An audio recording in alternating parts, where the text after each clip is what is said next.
O desejo primário de Satanás é tornar todas as pessoas em uma versão de si mesmo, perdido, sem pai e sem herança. Oi, povo! Hoje eu vim trazer uma resenha do livro que, na minha opinião, na minha experiência pessoal, foi o melhor livro desse primeiro semestre que eu li no college, que é o Escolha Ser Filho, do pastor Fabiano Ribeiro. Por quê? Foi muito impressionante como, na verdade, todo esse processo do college, do primeiro semestre, para quem não sabe, ele é mais focado em você, em resolver as suas questões internas, para depois você aprender a liderar outras pessoas. Então é primeiro sobre aprender a liderar a si mesmo. E a gente vive muito essa cura da filiação e da paternidade, porque isso diz muito a respeito da nossa identidade.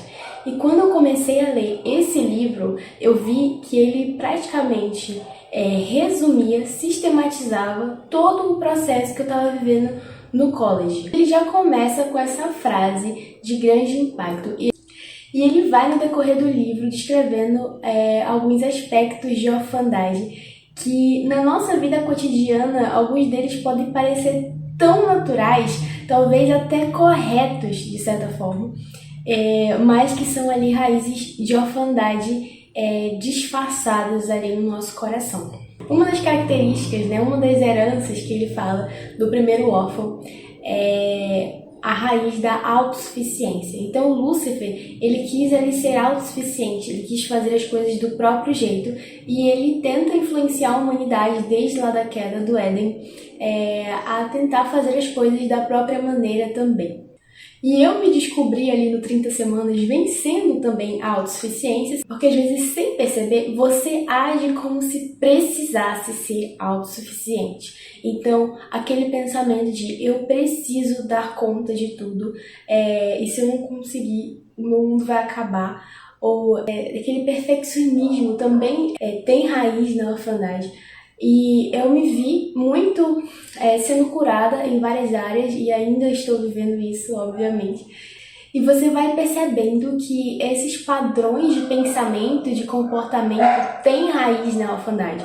Porque um órfão que não tem família, ele precisa ser autossuficiente porque ele está ali sem ninguém no mundo.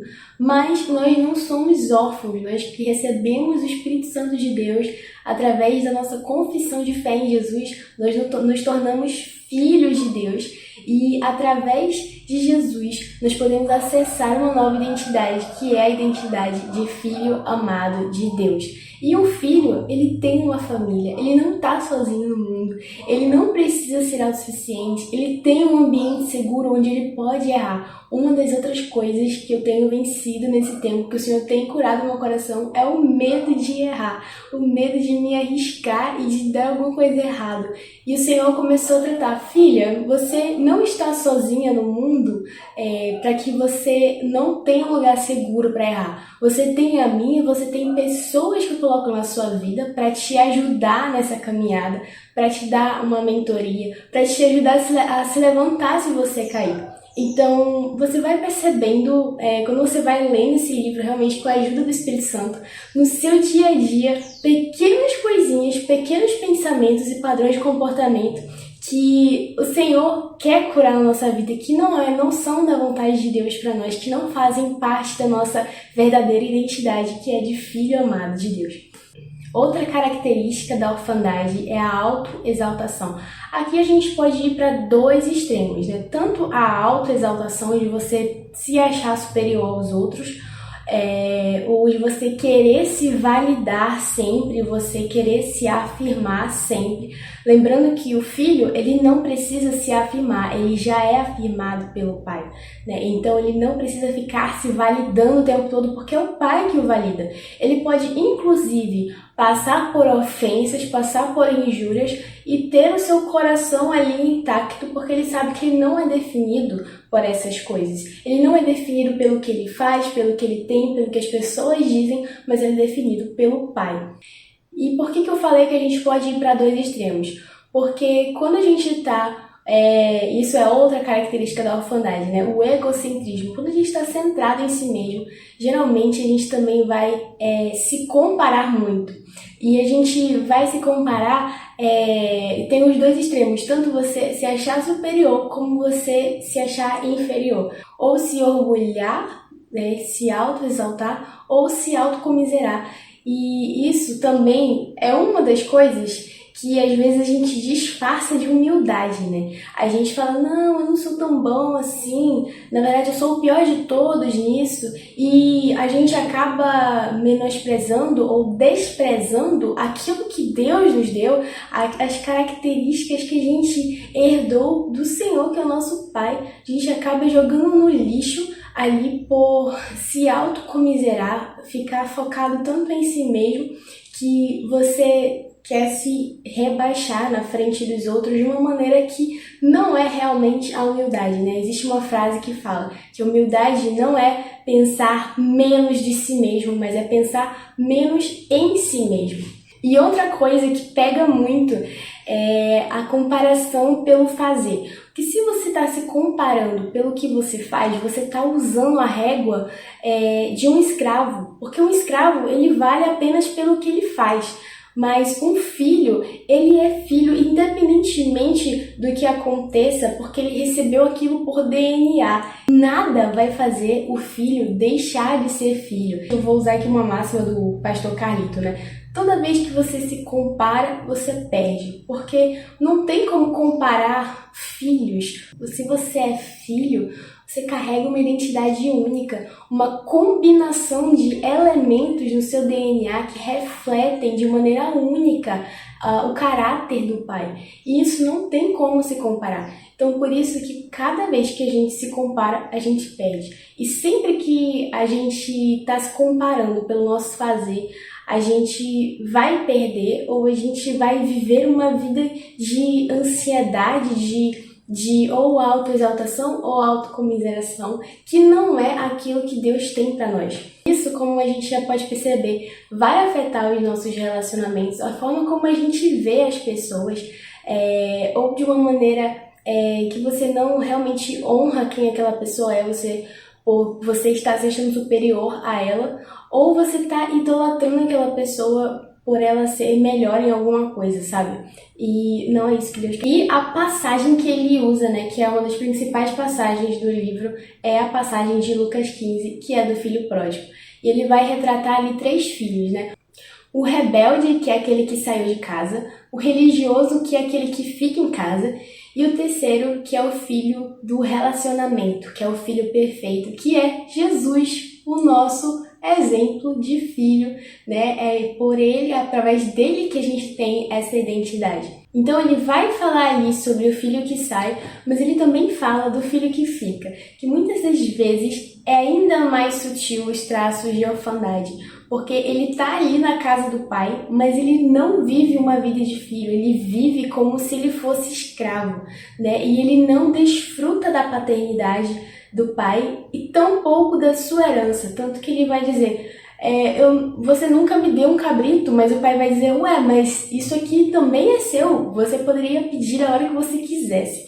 E quantas vezes a gente está vivendo uma vida de escassez sem acessar tudo aquilo que Deus tem para nós, porque a gente está com a mentalidade de escravo e não de filho. E aí a gente vai aprender também alguns contrastes entre a mentalidade de órfão e a mentalidade de filho. E um deles é a mentalidade de escassez versus abundância. Então, o órfão, ele sempre vai ter aquela mentalidade de escassez, que se ele não guardar, que se ele não reter, aquilo vai faltar, e ele está sempre preocupado ali com os recursos, e está sempre faltando algo, ele nunca vai estar satisfeito, ele sempre vai estar ansioso, porque está sempre faltando algo e ele precisa fazer alguma coisa para que não falte.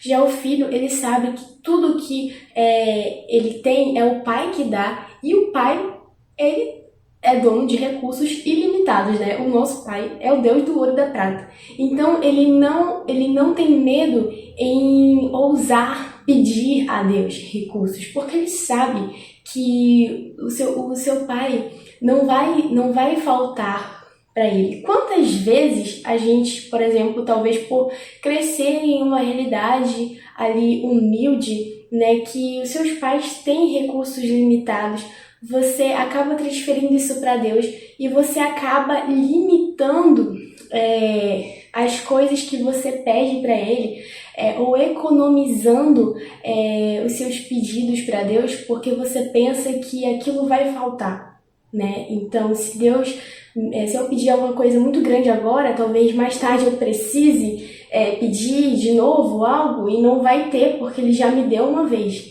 Então, tá vendo como são muitas coisas que às vezes a gente nem parou para pensar ainda, mas talvez a gente tenha essa mentalidade de orfandade e não realmente de filhos. Outro contraste também entre essas duas mentalidades é o comportamento de isolamento versus a conexão. Então, o órfão, ele sempre vai se sentir desconectado ou ele mesmo vai se desconectar para se proteger de alguma forma.